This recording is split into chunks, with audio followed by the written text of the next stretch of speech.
Hello everyone. Whoops. Hello everyone and welcome to another video. Today's subject is gonna be kind of a two-parter. I'm gonna be talking about the different types of internet connection that you would come across, whether it's at a home environment or a small office environment, which um, not a big shocker is very similar to the home environment simply because of how everything runs on the network infrastructure. And I'm also going to be talking about the different devices that connect to the different type of network architecture you are connecting. And by network architecture, I mean DSL, ADSL, VDSL, Coax, between DOCSIS 3 and DOCSIS 3.1. But as far as I'm familiar, pretty much every single network in a large metropolitan area is DOCSIS 3.1 compatible. And if you're really in the outskirts, that's roughly when you're going to be looking at DOCSIS 3 environments. And of course, last but not least, I will be talking about fiber environments. I am familiar with the fact that there's cellular internet and satellite internet. Sorry. However, I won't really be talking about those because I am not familiar with how the infrastructure is. I am not familiar with the connectivity. Therefore, I won't really be making assumptions on how that's. So let's start off with the type of devices. There's two, maybe three, depending on how you want to define it. Types of devices. You'll have your two-in-one, which is the modem router combo. You have the second combination of devices, which is the modem, separated as its own independent device, and then you add on a aftermarket customer provided router, which could be your D-Link, your Netgear, your Linksys, your TP-Link, your whatever have you, right? But it's a router that you have provided as an independent device that is going through doing modem services. Then you have coax devices, which are this is what I have in my closet, just a random modem. For those curious, this is the Rogers Gateway. What's it called? The Wonder Wi-Fi 7 or something like that. It's a DOCSIS 3.1 and it's a two-in-one device. It's a router and a cable modem combo device.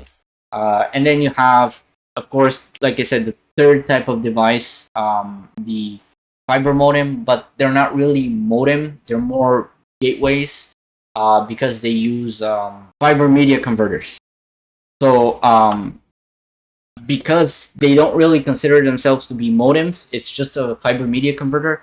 For friends that are on anywhere in the eastern side of Canada, we're talking about Ontario. Well, I mean, everywhere that has fiber has it. But if you have seen Home Hub 3000 or Home Hub 4000, for those who are outside of Canada, it's Sagecom Go Fast or Fast 5506, something along those lines.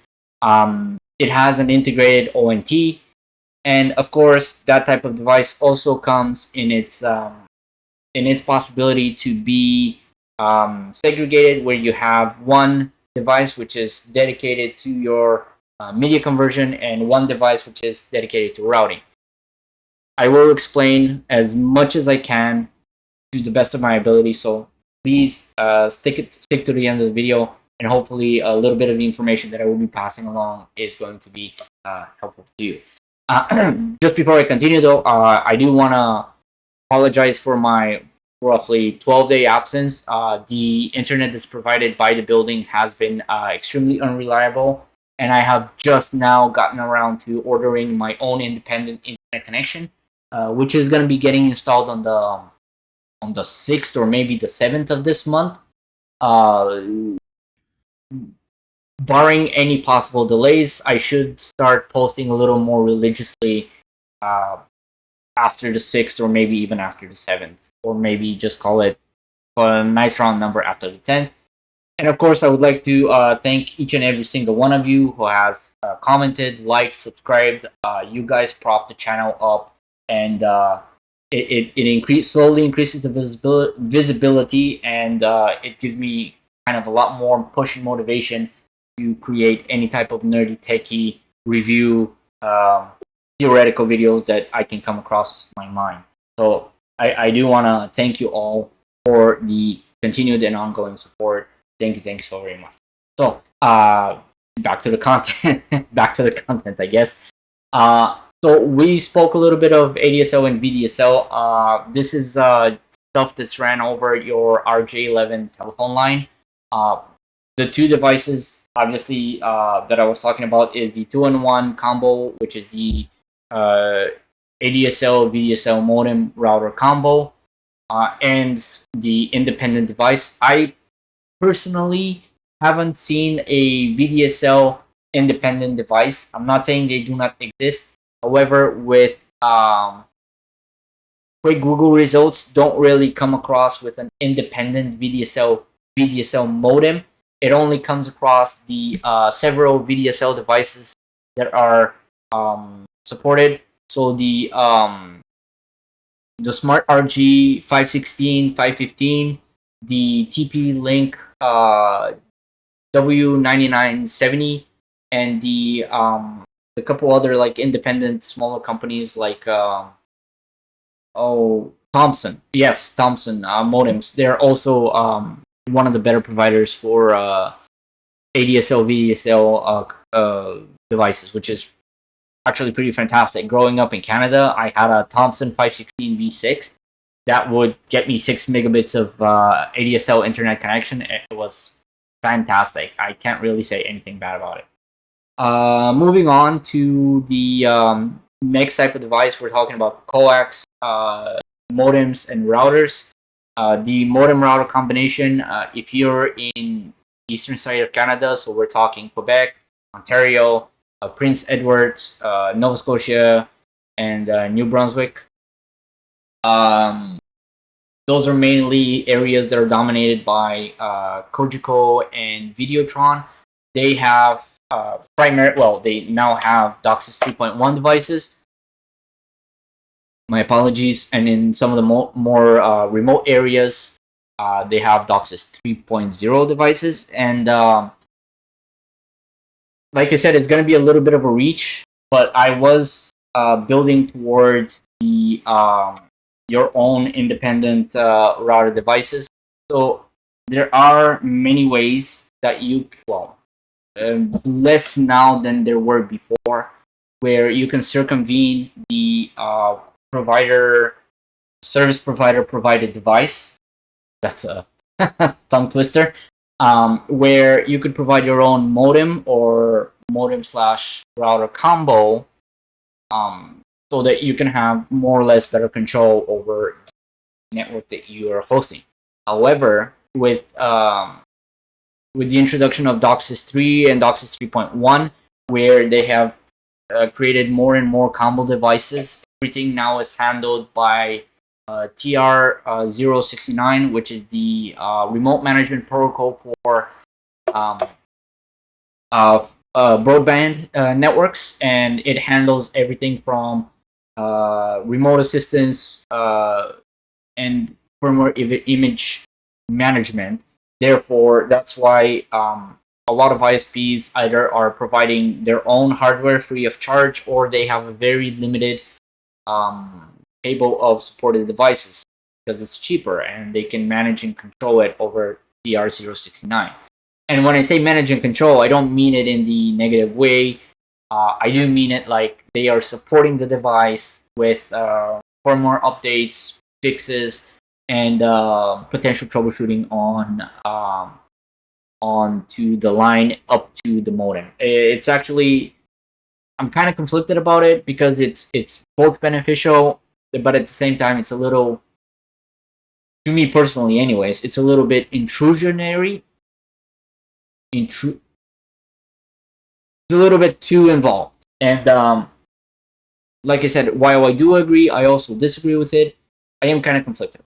So, and the last, of course, type of combination of devices that I was bringing up the question is for my friends with Bell.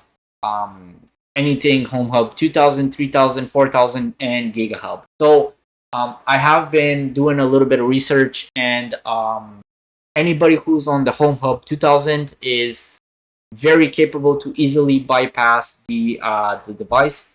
However, you have, depending on what type of plan you are, you have the possibility of having a Huawei ONT, which sadly it's kind of there to stay. Nobody from Bell is going to agree to change the MAC address, so you are stuck with it. For Bell Home Hub 3000 devices, it was very easy to change them out. There's a lot of guides and community support for those who have wanted to do it, who have successfully attempted to do it, with a small asterisk. Okay, and I will talk about it in just a second.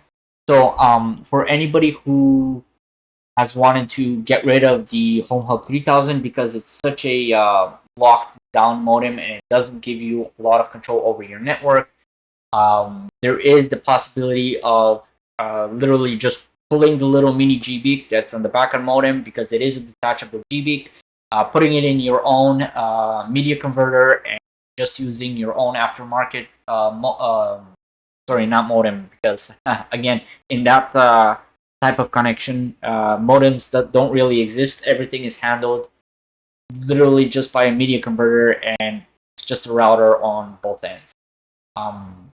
Sorry, where was I? Yes, of course. So once the fiber optic signal comes into your media converter, gets transferred over into electrical signal, passes over an RJ45 cable and into your modem's WAN port, and depending on who your internet provider is, it's either going to be 34, VLAN 34, 35, or 36. Again, depending on the region and the provider. I know, for example, Virgin Media, their fiber internet is on VLAN 33.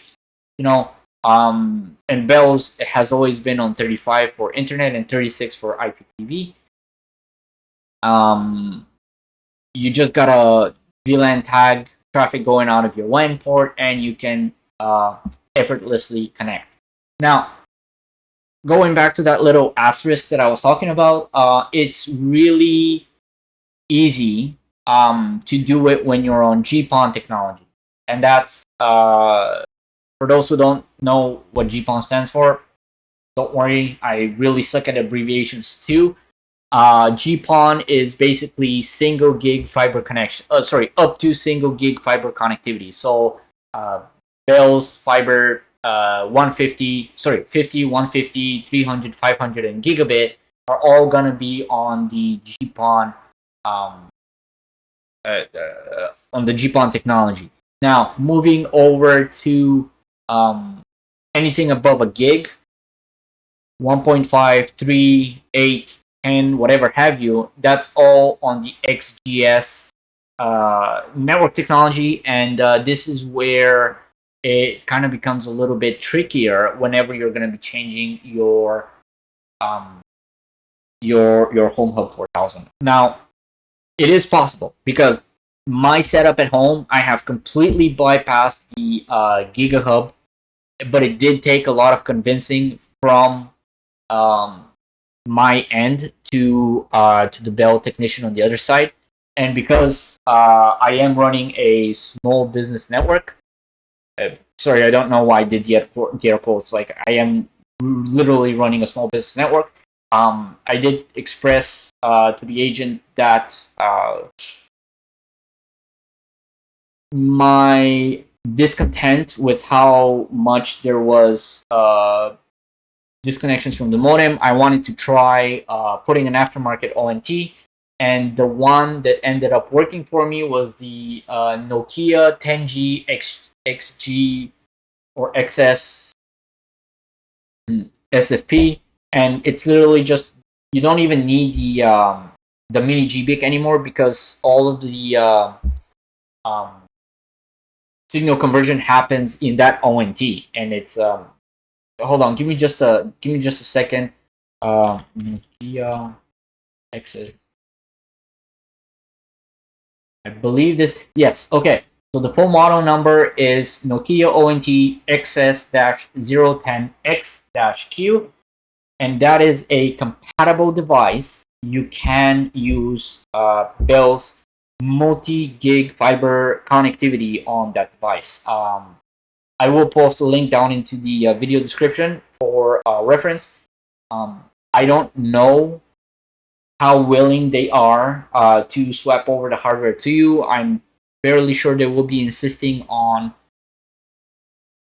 you keeping the Home Hub 4000. But as I mentioned, I currently have the Nokia XS 10XQ, and that's how I'm running my 3 gig Bell Fibre at home off of PFSense.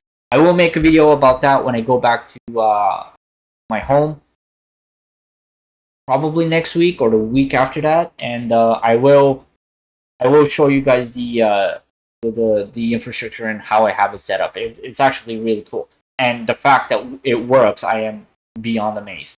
So sorry, enough going off into tangents. Let's talk about the primary subject of the video that I wanted to bring up.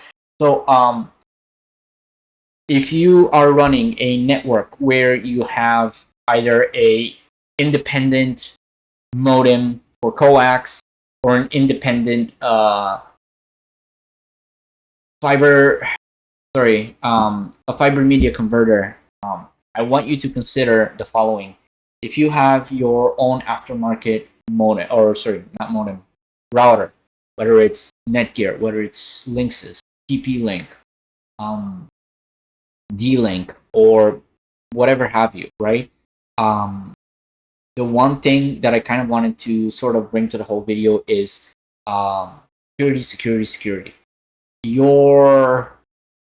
Because it is your provided equipment, you will be the only one who is responsible for the security. Anything after for the subject of security for anything after a modem or whatever is going to be considered the modem device. And in a fiber network scenario, that would be right after the ONT. So as soon as the signal leaves the ONT, the signal now becomes your responsibility. A lot of people are very happy with, as long as it works, nobody's going to touch it. But a lot of people end up not realizing that they are running on extremely outdated firmware images. They're risking security holes, they're risking whatever. So just for those of you that are less tech savvy, I understand. It's not as hard to do something as simple as a firmware update as it was, say, 10-15 years ago.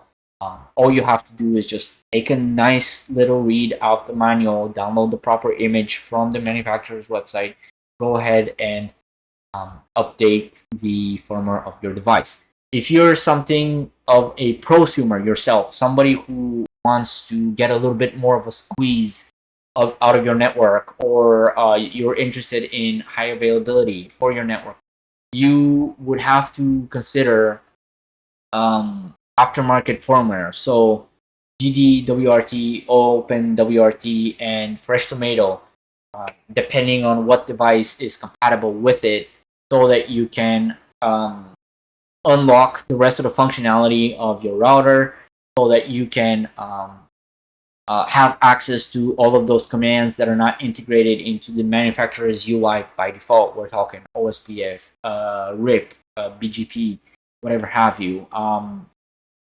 VLAN. Well, I mean, VLANs are by default kind of supported in your manufacturer's firmware. It's a little more tricky to get to it, but if you have used DDWRT or OpenWRT, creating on your own VLAN onto the device is simple and beautiful, and it gives you control over your network just like it's supposed to. And I mean, that's pretty much it. That's kind of where I wanted to bring the subject of video. I will be looking forward to making videos on I've been looking at the thrift store, to my local thrift store. I did find a couple of routers that I can practice. and they do cover the like I have 3 routers that are both compatible with DDWRT, OpenWRT, and Fresh Tomato. So I do have a Linksys router and 2 D-Link routers, one of which is a Wi-Fi 6 router. So we can dabble a little bit with WPA3 security, and I think it's absolutely fantastic. I am extremely excited to bring you guys a little bit more content, and again, just one more time to apologize. Internet connectivity in this building has just been absolutely hectic. A lot more unreliable than I wanted it to be, and the one video that I did want to upload ended up being corrupted the 3 times that I uploaded it.